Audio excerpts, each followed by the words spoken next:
Subscribe करें और bell icon को प्रेस करें ताकि हमारे नई आने वाली वीडियो आप तक आ जाए।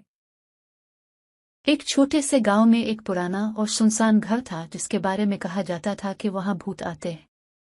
लोग इस घर के करीब जाने से डरते थे।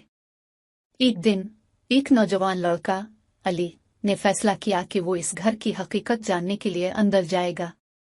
जब अली ने घर का दरवाजा खोला तो एक अजीब सर्द हुआ का झोंका आया। घर के अंदर सब कुछ बिखरा हुआ था, जैसे कई सालों से किसी ने उसकी देखभाल ना की हो। अली ने एक कमरे में कदम रखा जहां एक पुराना आईना लगा हुआ था।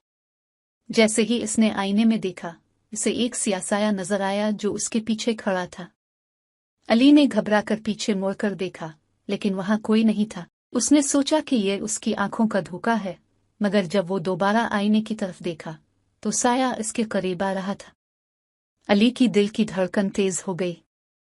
वो भागकर बाहर निकला, लेकिन दरवाजा अचानक बंद हो गया। उसने जोर जोर से दरवाजा खटखटाया, लेकिन कोई जवाब नहीं आया। फिर उसने महसूस किया कि वो अकेला नहीं है। घर की दीवारों से सरगोशियां सुनाई देने लगीं और वो जान गया कि इस घर में कुछ बहुत ही बुरा है। अली की चीखें गांव तक पहुंची, मगर कोई मदद के लिए नहीं आया। आखिरकार अली का कोई पता नहीं चला। लोग आज भी इस घर के बारे में बात करते हैं, लेकिन कोई भी वहां जाने की हिम्मत नहीं करता। गांव के लोग कहते हैं कि आज भी अली की रूह इस घर में भटक रही है, और जो भी इस घर में दाखिल होता है वो कभी वापस नहीं आता।